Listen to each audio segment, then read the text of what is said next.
রাসূল ছিলেন নবী। আউয়ালু মা খালাকাল্লাহু নূর। আল্লাহ তাআলা বললেন হাদিসের কুদসির মধ্যে, আমি আল্লাহ সর্বপ্রথম বানাইলাম, আমি আমার রাসূলের নূর। যখন কেউ ছিল না, শুধু আমি আল্লাহই ছিলাম, তখন বানাইছিলাম আমার রাসূলের নূর।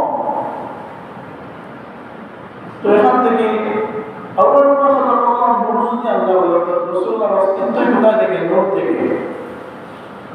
ইহকালে আসে, এখানে আসার আগে, নূর জগতে আসার আগে আল্লাহ রাব্বুল আলামিন নূর জগতেও কেউ নাই, তো নূর জগতেও নাই, দুনিয়ার জগতেও নাই, পরকালও নাই, তখন কেউ নাই, শুধু আছে আল্লাহ। সেই সময় আল্লাহ বলেন, আমি রাসূলুল্লাহর অস্তিত্ব বানাইলাম নূর দিয়া। আউয়ালু মা খালাকাল্লাহু নূর। আমি সর্বপ্রথম আমার রাসূলের নূর বানাইলাম। আর রাসূলুল্লাহ নূর না, এটা যদি নূর না হয়, আল্লাহ তাআলা কেন বললেন ফাজাকুম মিনাল্লাহি নূর? আল্লাহ কোরআনে কেন বললেন যে আমি দুনিয়ার জমিনে আমি তোমাদের জন্য নূর পাঠাইলাম? সেই নূর আব্দুল্লাহ ইবনে আব্বাস রাদিয়াল্লাহু তাআলা বলেন, এই নূর বোঝানো হইল আপনার আমার নবী হুজুরের নূর সাল্লাল্লাহু আলাইহি ওয়াসাল্লামের কথা।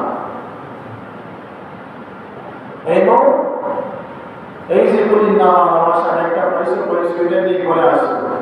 আরে যখন ঈসা আলাইহিস সালামের কাছে যখন জিবরাইল মানুষের শুরুতে আসছে, আল্লাহ রাব্বুল আলামিন কোরআনে বললেন, মানুষের পরিচয় দিয়েছিলেন, ভাষা শব্দটা প্রয়োগ করেছিলেন, তাই বলে কি জিবরাইল মানুষ হয়ে গেলেন? জিবরাইল মাটির মানুষ হয়ে গেলেন? আমরা সকলেই জানি ফেরেশতারা নূরের তৈরি, সকল ফেরেশতা নূরের তৈরি, আর সকল ফেরেশতাদের লিডার হলেন জিবরাইল। সেই জিবরাইল যখন মানুষের শুরুতে আসছিলেন, আল্লাহ তাআলা তখন মানুষের কথা বলছিলেন। এখানে ভাষা শব্দটি বুঝে গেলেন মানুষ, তাই বলে কি ওদিকে রক্ত মাংস মানুষ হয়ে গেলেন? আমাদের মধ্যে তো সকল মানুষ মানুষ না। আমি পড়াশোনা বলি, ওয়ালাকাদ যারাকনা জাহান্নামা কাসীরাম মিনাল জিন্নি ওয়াল ইনস লাহুম কুলুবুন লা ইয়াফকাহুনা বিহা ওয়া লাহুম আ'য়ুনুন লা ইবসিরুনা বিহা ওয়া লাহুম আযানুন লা ইয়াসমাউনা বিহা। যারা দেখে না দেখার বাহানা করে, ভালো কাজ বুঝো না বুঝার বাহানা করে, এরা তো শুধু মানুষ না, উলাইকা কাল আনামি বাল হুম আদাল, এরা নিকৃষ্ট চতুষ্পদ জন্তুর চেয়ে আরো হারাম। আল্লাহ তাআলা তো মানুষকে ভাবে মানুষকে মানুষ বললেন না। এখানে তো যারা চতুষ্পদ জন্তু যাদেরকে খারাপ বলা হইল, তারা তো মানুষ, কিন্তু মানুষ বলে গণ্য করা হয় না। শুধু হাত পা আছে দেখলে মানুষ, সে মানুষ না। মানুষের কাজ করতে হবে, মনুষ্যত্ব করতে হবে, অন্তরে থাকতে হবে, সেই হলো তো মানুষ। তার অন্তর সে জাতি করতে মুনাফিক, সে আবার মানুষের লোকের। এই মানুষ থেকে শুকর বুঝতে পারছেন? এমন মানুষের চাইতে শুকর কুকুর আছে। কারণ আল্লাহ তাআলা এত দামি আপনি আমাকে বানাইলেন, আবার আপনার আমাদের কিছু কাজের কারণ আল্লাহ তাআলা মানুষ করতে চাইতেছেন না, তাহলে মানুষের দাম কি আছে? এত কোনো দাম নেই। ওই জন্য বলতেছি না যে রাসূল সাল্লাল্লাহু আলাইহি ওয়াসাল্লাম নূর আল্লাহ তাআলা পাঠাইলেন, এটা মানতে হবে, স্বীকার করতে হবে। মনে প্রাণে যেমন রাসূলুল্লাহকে বিশ্বাস করেন, নূরেরও বিশ্বাস করতে হবে। যে আমাদের আকীদা রাসূলুল্লাহ নূর, ওইটা আমরা মানব, মেনে আনছি। আমাদের আকাবিরা মানছেন, আমরাও মানি, আমাদের প্রজন্মও মানবে। দেখা যায় অনেক সময় দেখা যায় খুব কম সংখ্যা মানুষ আছে, মনে করেন যারা নূর আকীদা মানে এখান থেকে বেদাতিতে যাবে, সেখানে অনেক কম সংখ্যা মানুষ যায়। আবার দেখা যায় বেদাতি সংখ্যা থেকে নূর মানতে ওখানে আসে। ওই দিন দেখলাম একজন বলছিল, তখন নির্বাচন আসার আগে সে বলছিল কি, যদি আমি অমুক দলে যোগ দিই আমার বউ তালাক হয়ে যাবে। যখন তালাক হয়েছে, প্রকাশ করা হয়েছে, ওরা ওই ওখানে যায়, আবার পুত্র তাকে দেখানো হয়েছিল, তুমি তো বললা তোমার বউ তালাক, তার তো অটোমেটিক তালাক হয়ে গেছে বাড়িতে। সে শহর থেকে বলতেছে কি, এক জায়গায় বললো যদি আমি ওই দলে যোগ দিই তাহলে আমার বউ তালাক হয়ে যাবে। তার মানে তুমি ওখানে যাইবা, দলে তুমি যোগ হইতে না হইতে তোমার বাড়িতে তোমার বউ তালাক হয়ে যাবে।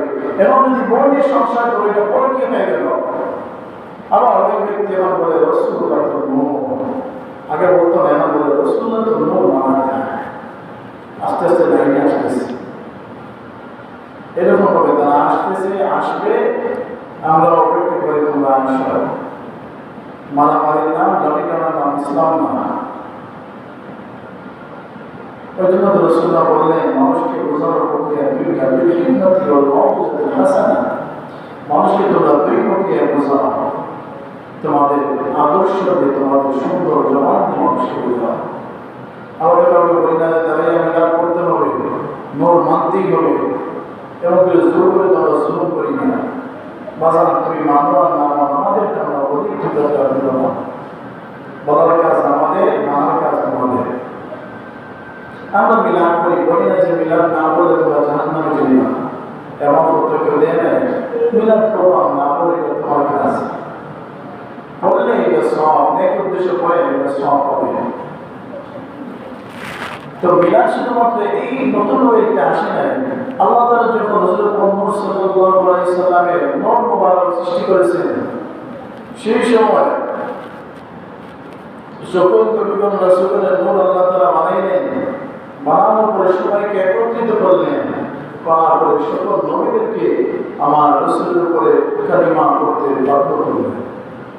সকল নবীগণ সেখানে আমার রাসূলের উপর ঈমান আনছিল। এমন কোন নবী নাই, এমন কোন রাসূল নাই যারা আসে বলেন আমি রাসূল, আমি নবী, কোন নবীকে মানা যাবে না, এমন কথা কোন নবী বলেন নাই। সকল নবীগণ একটাই কথা বলে গেছেন, আখিরি জামানার নবী আসবেন, তোমরা যে পাইবা তার উপর ঈমান আনবা। কেন? ওনারা তো সেখান থেকে ঈমান এনে তারপর এখানে আসছেন। রাসূলুল্লাহ সেখানে নূরের জন্ম হলে সেখানে তো মিলাদ শুরু, মিলাদ মানে তো জন্ম, সেখান থেকে রাসূলুল্লাহ মিলাদ শুরু হয়ে গেল। আর আমরা যখন সবাই জুলুস করি, আনন্দ করি, রাস্তায় র্যালি করি, উৎসব করি, এটা কোথা থেকে করি না? আল্লাহ তাআলা কোরআনে বললেন, কুল বিফাদলিল্লাহি ওয়া বিরহমাতিহি ফাবিযালিকা ফালইফরাহু হুয়া খায়রুম মিম্মা ইয়াজমাউন।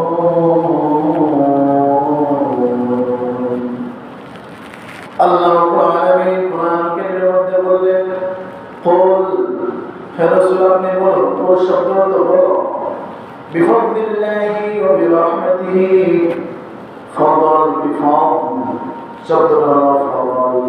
যখন তোমরা ফদল পাইবা, তোমরা যখন রহমত পাইবা, ফালিয়াফরাহু, তোমরা আনন্দ উৎসব পালন করো।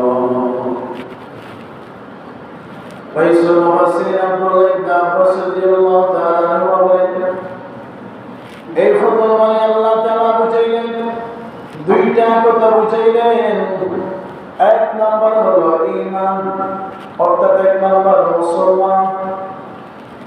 আপনি আমি বংশসূত্রে মুসলমান, আমার বাপ মুসলমান, দাদা মুসলমান, আমার দাদার বাবা মুসলমান, দাদার দাদা মুসলমান, আমরা বংশসূত্রে মুসলমান, তাতে আমরা খুশি, আমরা মুসলমানের বাচ্চা, মুসলমান হয়ে গেলাম। আল্লাহ তাআলা যদি চাইতেন বেঈমানের ঘরে দিতে পারতেন, আল্লাহ তাআলা যদি চাইতেন খ্রিস্টানের ঘরে দিতে পারতেন, আল্লাহ তাআলা যদি চাইতেন ইহুদির ঘরে আমাদেরকে দিতে পারতেন, আল্লাহ তাআলা চাইলে আমাদেরকে মানুষ না বানিয়ে পশু দিতে পারতেন। আমরা মানুষ হইতে পারলাম, সেই জন্য খুশি। তার থেকে বেশি খুশি আমরা মুসলমানের ঘরে জন্ম নিলাম। একটা বুঝে কি মুসলমান তুমি হইছো সেই জন্য আনন্দ করো। আর দ্বিতীয়টা বুঝাইলেন কি, শুধু ফদল ব্যাখ্যা, দুইটা অর্থ, একটা হলো মুসলমান আর একটা হলো কোরআন। যে তোমরা কোরআন পেয়েছো, এমন একটা কিতাব, যে কিতাবের জ্ঞান কিয়ামত পর্যন্ত মানুষ জ্ঞান নিবে, জ্ঞান শেষ হবে না। আমি অনেক সময় বলি কথা, আমরা এই দুইটা জিনিস অনেক আনন্দিত, খুশি। ফদলের অর্থ দুইটা গেল, অবি রহমাতিহি, এই রহমত যে শব্দটা আসছে আমরা সকলেই জানি, আমরা রাসূলুল্লাহর একটা নাম দিই না, রহমাতুল লিল আলামিন। ওই রহমত দ্বারা বোঝা নিল আল্লাহ তাআলা রহমত পাঠাইলেন, অর্থাৎ রাসূলুল্লাহকে পাঠাইলেন। আমরা সেই রহমত পেয়ে আমরা কি করবো? ফালিয়াফরাহু, তোমরা খুশি, উৎসব, আনন্দ পালন করো। সেই জন্য তো আমরা রেডি নেই। আমরা ইহুদি বেঈমানদেরকে দেখাই যে আমাদের নবীর আগমনের দিনে আমরা খুশি করি, আমরা অনেক আনন্দিত হয়ে যাই। আমরা মুসলমানরাও দেখুন, যারা মানে না হিংসুক প্রকৃতির মানুষ, তাদের ভিতরে হিংসা চলে যাক, না হয় হিংসা করে মারা যাক, বেঈমানেরা দেখে ঈমানের মধ্যে যেন চলে আসবে। আমরা তো খারাপ কিছু করতেছি না, গান নাচ করতেছি না। যেমন ক্যান্ডিডেট যারা আছে, নির্বাচন আগে দেখবেন আপনি মসজিদের মধ্যে 1 লাখ টাকা দাও, একটা ভালো কাজ হবে, সেগুলোর মতো ব্লগের গাড়ি ফাঁকা, হাতে টাকা নাই। আপনি বলেন এখানে একটা পার্টি আছে, এই বেটা এগুলো করে পিছনে যাওয়া যায় না, কত লাগে লাগা। খেলা আছে, ফাইনাল খেলা করে আসবেন, ওখানে যা লাগে তা দিয়ে দিবে। মসজিদের নামে 1 টাকাও তার পকেট থেকে বাইর করে না। জনগণ সেবা কি করবে? আল্লাহর নামে নাই, আর জোয়ান নামে যা লাগে লাগা, আমি আছি তোদের পিছনে, আমি আছি, যা। তাই না মানুষ, এরা মুসলমান। আল্লাহ তাআলা হেদায়েত দিন। বেশি বললে আমার সমস্যা। আল্লাহ রাব্বুল আলামিন শুধুমাত্র আপনার আমার নবী হুজুর মুহাম্মদ সাল্লাল্লাহু আলাইহি ওয়াসাল্লামের মিলাদের কথা বলেন নাই, শুধুমাত্র তার মিলাদ পালনের কথা আল্লাহ তাআলা বলেন নাই। সময় সময় আল্লাহ তাআলা অনেক নবী ও রাসূলদের মিলাদের কথা বলেছেন। যেমন আমার নবীর মিলাদ এখন থেকে শুরু হয় নাই। হযরত আদম সফিউল্লাহ আলাইহিস সালামের প্রশাসিত অর্থাৎ মগজের মধ্যে আমার রাসূলুল্লাহ নূর মুবারক ছিল, সেখান থেকে বংশে সূত্রে আসতে আসতে হযরত ইব্রাহিম খলিলুল্লাহ আলাইহিস সালামের প্রশাসিত আসলো। ইব্রাহিম আলাইহিস সালামের যে সময় নমরুদ আগুনের মধ্যে ফেললো, মুফাসসিরিন কেরামরা একমত যে দুইটা কারণের মধ্যে সর্বশ্রেষ্ঠ কারণ হলো আল্লাহ তাআলা ইব্রাহিমকে সেই দিন আগুনে কেন পোড়ান নাই, সেই দিন কেন ইব্রাহিমের গায়ে আগুন লাগান নাই, কি কারণ ছিল? সকলে একমত। কি মত ছিল? হযরত ইব্রাহিমের পেশানিতে ছিল হুজুর মুহাম্মদ সাল্লাল্লাহু আলাইহি ওয়াসাল্লামের নবুয়ত। এখন যদি ইব্রাহিম আলাইহিস সালাম এখান থেকে যদি মারা যেতেন, তাহলে কিন্তু আমার রাসূলুল্লাহ ইব্রাহিমের বংশ কিন্তু এখান থেকে শেষ হয়ে যেত। তখন ওই সন্তান পান নাই, বিয়ে শাদী করেন নাই, সন্তান পাবেন কোথা থেকে? রাসূলুল্লাহ আসবেন করতে এখানে বংশ শেষ। এই জন্য রাসূলুল্লাহ আসবেন, সেই ধারাবাহিকতা রাখবেন। সেই জন্য ইব্রাহিম আলাইহিস সালামের পেশানিতে আল্লাহ তাআলা নূর রাখছিলেন, আর সেই নূরের বদৌলতে আল্লাহ তাআলা ইব্রাহিমকে বাঁচিয়ে দিলেন। আল্লাহ তাআলা অর্ডার দিলেন, কুলনা ইয়া নারু কুনি বারদান ওয়া সালামান আলা ইব্রাহিম, হে অগ্নিকুণ্ড তুমি আমার ইব্রাহিমের জন্য পানি হয়ে যাও। ইব্রাহিম আলাইহিস সালাম একটা অসম্ভব করে নেয়। আল্লাহ তাআলা নবী মুসা কালিমুল্লাহ আলাইহিস সালাতু সাল্লাম আল্লাহ রাব্বুল আলামিনের সাথে কথা বলতেন। নবী মুসা কথা বলতে বলতে একদিন বললেন, ইয়া রব, আমি আপনাকে দেখতে চাই। এতদিন আপনার সাথে কথা বললাম, আপনার কণ্ঠে এত মধুর, আমি মুসা সহ্য করতে পারি না। ইয়া রব, আমি আপনাকে দেখতে চাই, আপনি আমাকে দেখা দেন। আল্লাহ বললেন, মুসা তুমি দেখতে পারবে না। মুসা বলে, আমি মানব না। মুসা আলাইহিস সালাম জোর জবরদস্তি করলেন। আল্লাহ তাআলা বললেন, মুসা তুমি যখন মানবেই না, তাহলে ঠিক আছে, তোমাকে একটু জবাব দেখাই। আল্লাহ রাব্বুল আলামিন নবী মুসা কালিমুল্লাহকে 70,000 নূরের পর্দার উপর থেকে এক ঝলক নূরের ঝলক দেখাইলেন। ইবনে মুসা কালিমুল্লাহ তুর পাহাড়ে অজ্ঞান হয়ে গেলেন, আর গোটা তুর পাহাড় জ্বলে পুড়ে ছাই হয়ে গেছে। এখানে প্রশ্ন আছে না, তুর পাহাড় জ্বলে পুড়ে ছাই হয়ে গেল, কিন্তু মুসা কালিমুল্লাহ পুড়লেন না কেন? ওই যে বংশের সূত্রে মুসা আলাইহিস সালামের পেশানিতে হুজুর মুহাম্মদ সাল্লাল্লাহু আলাইহি ওয়াসাল্লামের নূর মুবারক, আল্লাহ তাআলা নূরে যে তজল্লি, সেই তজল্লি হুজুর মুহাম্মদ সাল্লাল্লাহু আলাইহি ওয়াসাল্লামের নূরের যে পেশানিতে নূর আছে, সেই নূর ঘুরাইতে পারে না। ওই জন্য তো মেরাজের রজনীতে রাসূল সাল্লাল্লাহু আলাইহি ওয়াসাল্লাম সরাসরি আল্লাহ তাআলার সাথে সাক্ষাৎ করেছিলেন। ওই নূরকে বয়ে নেয়। এটা তো মুসা নবীর সময় তো একবারে প্রকাশিত হয়ে গেল, সেটা প্রমাণিত হয়ে গেল যে রাসূলুল্লাহ নূর শুধুমাত্র মুসা আলাইহিস সালামের পেছনে দেখার কারণে মুসা আলাইহিস সালামের কোনো ক্ষতি হয় না, সেটা ছিল মুসা নবী রক্ষা করবে। হযরত মরিয়ম আলাইহিস সালামের ঘর থেকে আসেন ঈসা আলাইহিস সালাম। আল্লাহ তাআলা সূরা আল ইমরানের মধ্যে সমস্ত ঘটনা তুলে ধরলেন এবং সূরা তাহার মধ্যে গিয়ে আল্লাহ তাআলা পেশ করে দিলেন মরিয়ম আলাইহিস সালামের যখন ঘরের মধ্যে আল্লাহ তাআলা হযরত ঈসা আলাইহিস সালামকে দিলেন। ওখানে যখন স্বাভাবিক স্বামীরা যদি একজন মহিলার গর্ভে সন্তান থেকে লজ্জা ব্যাপার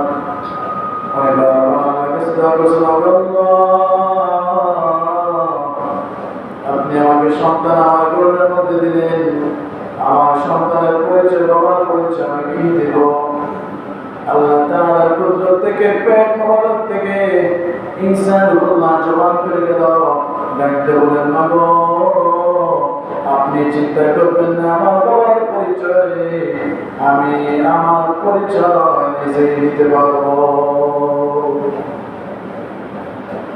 যখন ঈসা রূহুল্লাহ আলাইহিস সালাম দুনিয়ার জমিনে আগমন হয়ে গেল, আল্লাহ তাআলা কোরআনের সমস্ত ঘটনা তুললেন, জন্মগ্রহণ করলেন, তার মানে মিলাদের আলোচনা। যখন ঈসা রূহুল্লাহ দুনিয়ার জমিনে আসলেন, খ্রিস্টানেরা যখন মরিয়ম আলাইহিস সালামকে প্রশ্ন করতেছে তোমার বেটা কোথা থেকে আসলো, তোমার তো স্বামী নেই, তুমি তো বিয়ে করা নাই। খ্রিস্টানেরা যখন প্রশ্ন করতেছে মাত্র কয়েকদিনের শিশু বাচ্চা কথা বলতে পারে না, শুধুমাত্র মায়ের দুধ পান করতে পারে, শুধুমাত্র কান্না করতে পারে, কিছু জানে না।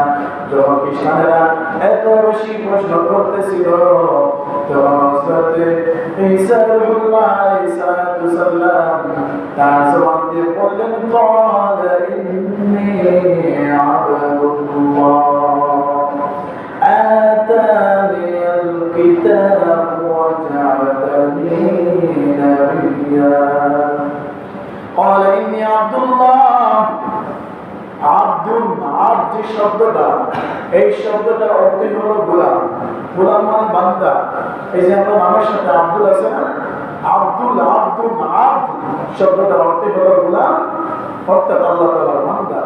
হযরত ঈসা রূহুল্লাহ আলাইহিস সালাম পরিচয় দিলেন আমি ক্বালা ইন্নী আব্দুল্লাহ।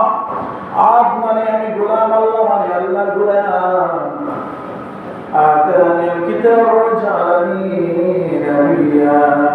অবশ্যই আমি আল্লাহ তাআলার গোলাম, তার প্রেরিত একজন নবী। সুবহানাল্লাহ। শুধুমাত্র মিলাদ ঈসা আলাইহিস কথা না, হযরত মরিয়ম আলাইহিস সালাম একটা হুজরা মুবারকের মধ্যে ধ্যান সাধনা করতেন, সেই জায়গায় খিদমত করতেন হযরত জাকারিয়া আলাইহিস সালাম। অনেক দিন ওনার হুজরার মধ্যে ঢুকলেন, দেখতে পারলেন বেমৌসুমের ফল, এই মৌসুমে দেখা যায়। মনে করেন এই সিজনে আম নাই, কিন্তু আম দেখা যায়, এই সিজনে কাঁঠাল নাই, কাঁঠাল দেখা যায়। অনেক আশ্চর্য হয়ে গেলেন, তাজ্জুব হয়ে গেলেন, বললেন ইয়া রাব, আমি এখন তো এটা দেখে হতবাক হয়ে গেলাম, এই ফল তো আমাদের দেশে কোথাও এই সিজনে পাওয়া সম্ভব না। আর এই ফলের কালার, এই ফলের ঘ্রাণ দুনিয়ার ফল বলে আমি জাকারিয়া মনে হয় না। জাকারিয়া আলাইহিস সালামের বয়স প্রায় ৮০ হয়ে গেছিল, সন্তান পান নাই। মরিয়ম আলাইহিস সালামের হুজরা মুবারকের মধ্যে যখন দেখতে পারলেন বেমৌসুমের ফল দেখা যায়, আল্লাহ রাব্বুল আলামিনের দরবারে লুটিয়ে পড়ে দোয়া করলেন, খাবার মালিক আল্লাহ, আপনি মরিয়মের ঘরের মধ্যে বেমৌসুমে আপনি ফল দিতে পারেন, আর ওই ফলটা জান্নাতি ফল আপনি দিতে পারেন। আর আমি আপনার কাছে কিছুই চাই না, আমি জাকারিয়া চাই, আমি একটা মাত্র সন্তান চাই। আল্লাহ রাব্বুল আলামিন কোরআনের মধ্যে বলেন, হুনালিকা দাআ জাকারিয়া রাব্বাহ ক্বালা ربي هب لي من لدنك ذرية طيبة إنك سميع الدعاء আমার জাকারিয়া যখন আমার কাছে দোয়া করছিল আমি আল্লাহ তাআলা এই মরিয়মের হুজরা মুবারকের উসিলায় বেমৌসুমে ফল দেখছিল সেই ফলের উসিলায় আর আমার মরিয়মের উসিলায় আমার জাকারিয়া দোয়া কবুল করে দিলেন আর আল্লাহ তাআলা তার সন্তান দুনিয়াতে পাঠানোর আগে আল্লাহ তাআলা সন্তানের নাম রেখে দিলেন ইয়াহইয়া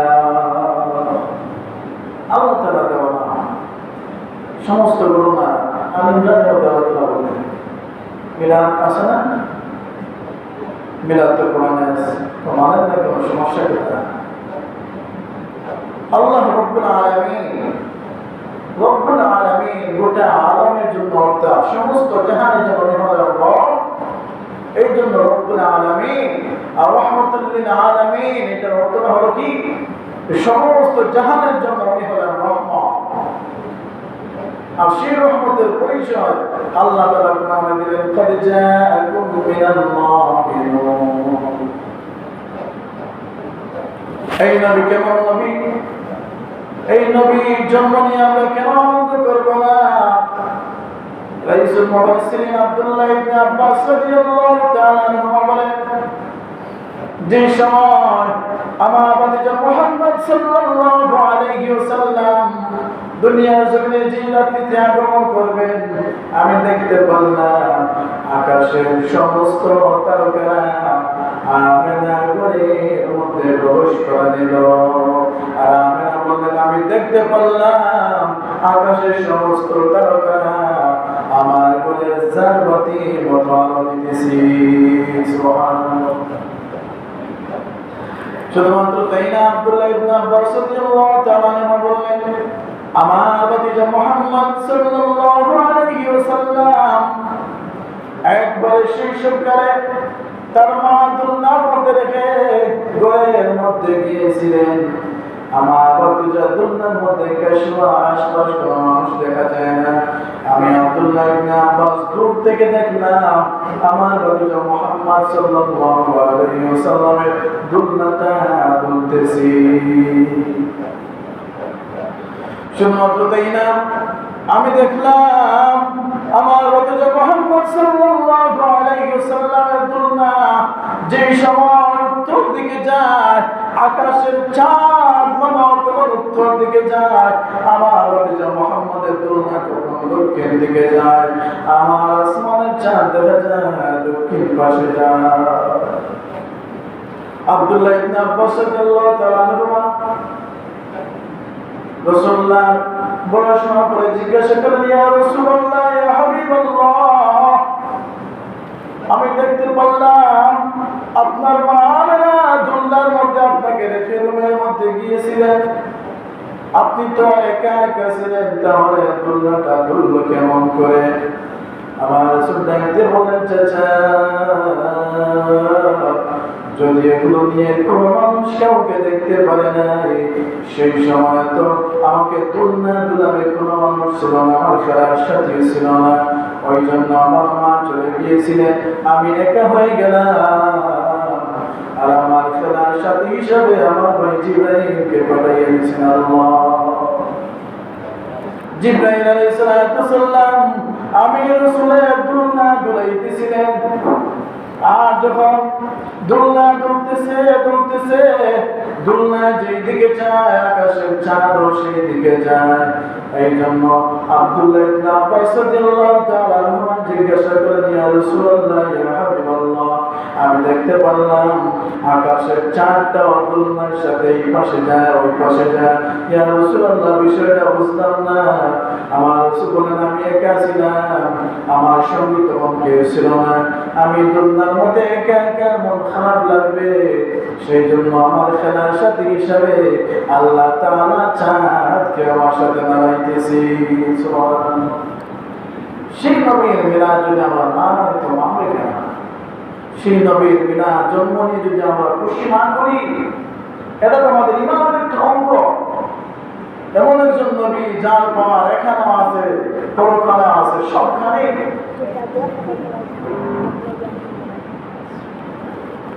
রাসূলুল্লাহ এইখানে যেমন মুজিজা, কিয়ামতের ময়দানে সেখানে যেমন মুজিজা, মর্যাদা। সকল নবীগণের কাছে যেমন সবাইকে বলবেন আমাদেরকে একটু রক্ষা করুন, আল্লাহর কাছে সুপারিশ করুন, সকল নবীগণ বলেন না আজকে আল্লাহর কাছে চাইবো, সেই মুখ আমার নাই, সেই অধিকার, সেই পাওয়ার আমার নাই। আদম আলাইহিস সালাম পাঠাবেন শীষের কাছে, শীষ আলাইহিস সালাম পাঠাবেন নূহ আলাইহিস সালামের কাছে, এইভাবে ধারাবাহিকভাবে একজনের কাছে পাঠাইতে এক সময় আসবে রাসূলুল্লাহর কাছে।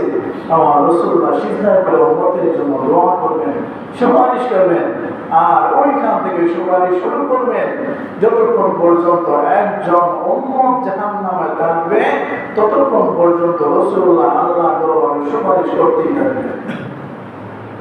অন্য কোন নবী সেরা তো ওনারা তো নবী ছিলেন, রাসূল ছিলেন, ওনারা তো সুপারিশ করতে পারেন না, সেই মর্যাদা আল্লাহ তাআলা দেন নাই।